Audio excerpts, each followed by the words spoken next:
Bonsoir, cher ami. Merci d'être avec moi pour cette émission Génération prophétique. Ce soir, je continue à vous parler de Joël 2, à partir du verset 28, pour apporter la réflexion sur un mouvement de surnaturel s'est mis en place. La semaine dernière, je vous ai parlé sur un mouvement prophétique.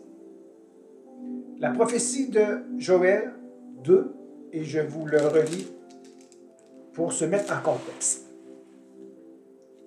Après cela, je répandrai mon esprit sur toute chair. Vos fils et vos filles prophétiseront. Vos anciens auront des songes et vos jeunes gens auront des visions. Même sur mes serviteurs et mes servantes, en ce jour-là, je répandrai mon esprit. À partir de ces textes, nous avons développé ensemble qu'après cela, et qu'est-ce que l'expression veut nous laisser comprendre? Après la crucifixion de notre Seigneur Jésus-Christ, son ensevelissement, sa mise en tombeau et sa résurrection, nous devons savoir que tout cela a été prophétisé d'avance.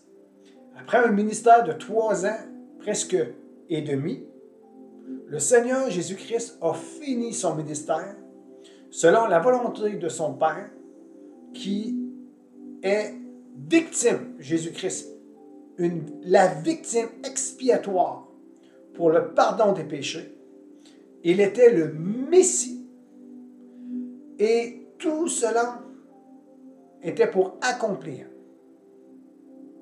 la volonté de son Père pour ramener la réconciliation à l'humanité. Après cela,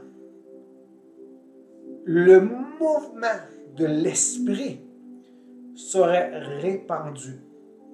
Nous avons vu qu'après cela, 3 grands mouvements se mettaient en place. Le mouvement prophétique, le mouvement du surnaturel, le mouvement de sainteté, de gloire et de jugement. Et ce soir, j'aimerais développer avec vous très brièvement le mouvement du surnaturel.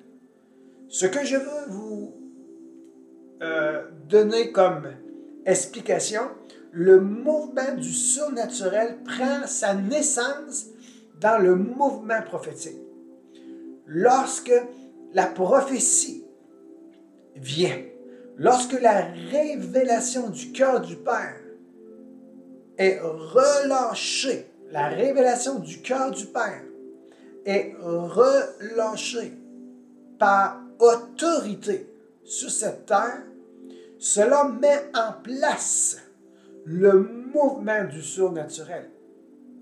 Lorsque les prophètes, sous l'Ancienne Alliance, ont annoncé la venue d'un Messie, ils l'ont déclaré par prophétie.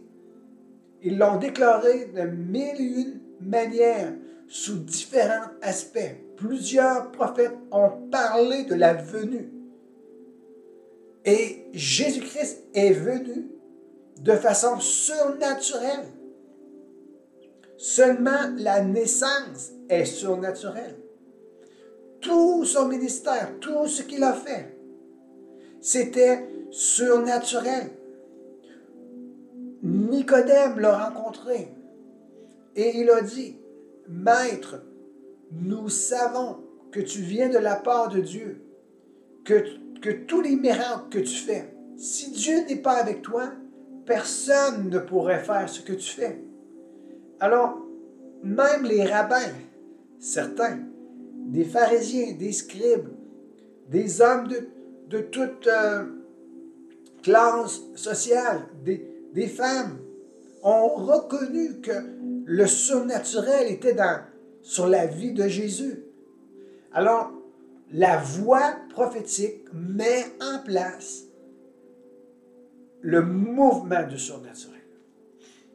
Alors, je tiens avant tout de remercier le Seigneur de toute gloire, remercier le Père de nous avoir fait cette grâce, d'être en mesure d'entendre sa parole. Et sa parole, lorsqu'elle est reçue dans le cœur, elle crée la foi. Et la foi, elle appelle les choses qui n'existent pas à l'existence. Encore là, nous parlons du surnaturel. Lorsque un homme, une femme, jeune homme, jeune fille reçoit la parole, la Bible nous enseigne, mais à tous ceux qui l'ont reçue, elle a donné la parole, elle a donné le pouvoir de devenir un enfant de Dieu. C'est surnaturel. Lorsque nous recevons Jésus-Christ dans notre vie comme sauveur, l'Esprit vient dans notre esprit et nous passons par une nouvelle naissance. Notre esprit est régénéré et c'est surnaturel. Comment on peut décrire un homme, une femme, jeune homme, jeune fille qui était athée, qui n'avait aucune inspiration à se tourner vers Dieu? Mais un jour, quelque chose se passe. Son cœur est touché. Son âme est bouleversée par cette grâce merveilleuse. Et comment les choses se passent? On ne peut pas l'expliquer. Mais c'est surnaturellement que les choses se passent.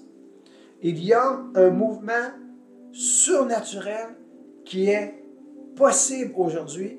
D'ailleurs, il y a encore ce mouvement du surnaturel au milieu de nous parce que le Seigneur est vivant, il est présent et le Seigneur Jésus-Christ, celui qui est né de façon surnaturelle, qui a mené une vie de surnaturel et que sa mort et sa résurrection, c'est quelque chose qui dépasse l'entendement, eh bien, lorsqu'il est monté vers son Père pour s'asseoir sur son trône, il a fait la promesse de nous envoyer l'Esprit.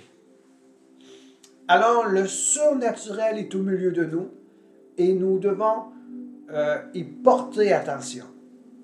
Lorsque le message de l'Évangile est annoncé, cela permet et donne accès au surnaturel et je vais vous le démontrer dans quelques instants. Mais avant tout, ouvrons nos cœurs, ouvrons nos oreilles spirituelles, ouvrons nos yeux spirituels et demandons au Seigneur de toute gloire, notre Sauveur bien-aimé, votre Jésus, de vous positionner sur la voie du surnaturel. Et s'il y a quelqu'un qui m'écoute à l'heure actuelle et qui n'y croit pas ou qui n'a pas fait l'expérience de recevoir cette grâce merveilleuse que Dieu le Père a envoyée. Et la grâce, elle porte un nom. La grâce porte le nom de Jésus-Christ, le Fils du Dieu vivant. Alors je t'invite, toi, qui n'as pas encore expérimenté cette grâce, cet amour inconditionnel, cette expérience qui vient faire toute la différence et qui te mettra sur un chemin nouveau. Un chemin où tu vas te sentir aimé, apprécié Je ne dis pas qu'il n'y aura pas de combat, ni de lutte, ni d'adversité. Mais je peux te garantir, s'il y a une connexion avec ce Sauveur merveilleux qui s'apprête à être révélé dans ton cœur, tu sauras que tu n'es point seul. Parce que Jésus a dit à ses disciples, et encore cette parole résonne dans les cœurs des disciples en 2023, je ne vous abandonnerai jamais, je ne vous délaisserai jamais, et je suis avec vous tous les jours jusqu'à la fin du monde. Ça, c'est la parole de Jésus. Celui qui donne accès et qui libère la puissance du ciel survenant sur cette terre qu'on appelle le surnaturel. Alors, ceux et celles qui m'écoutent et qui n'ont pas encore expérimenté une relation avec Jésus, je t'invite à le faire. Et c'est simple. Tu dis, Seigneur Jésus, j'ai besoin que tu te révèles dans mon cœur. J'ai déjà entendu parler de toi. Si tu es le Dieu, si tu es le Créateur, viens dans ma vie. Viens restaurer mon cœur. Viens me donner de la joie, de la paix. Guéris-moi, sauve-moi.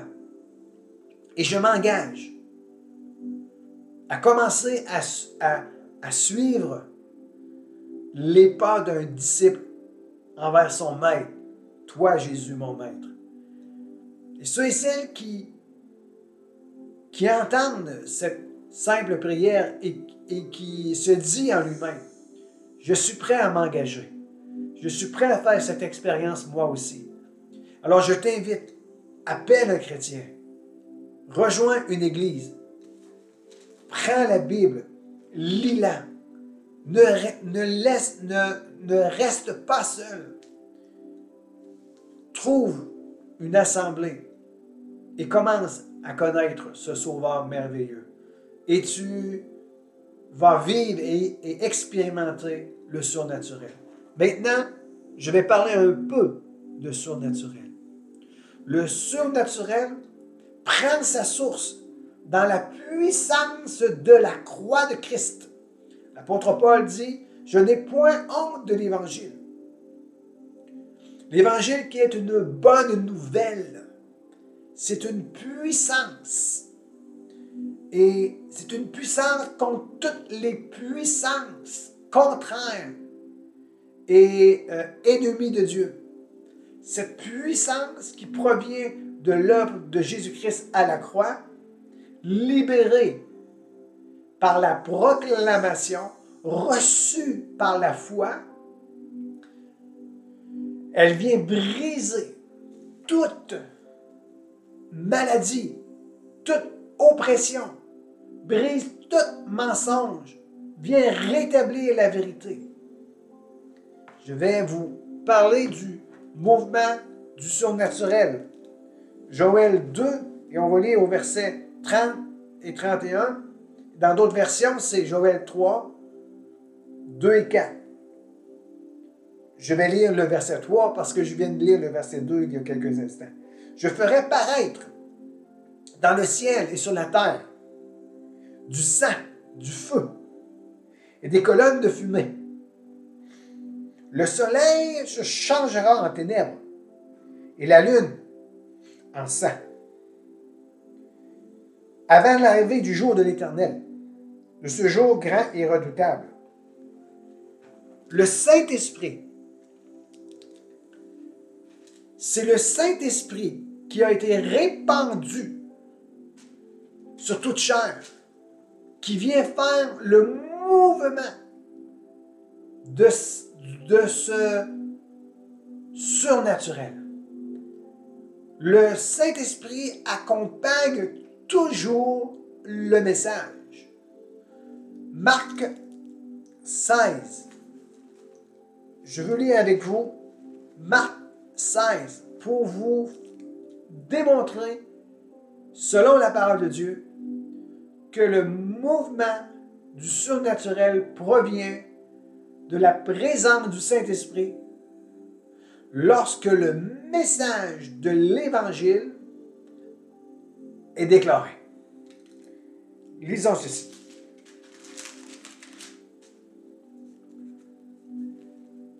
Jésus donne l'ordre à ses disciples d'aller dans le monde entier et prêcher la bonne nouvelle.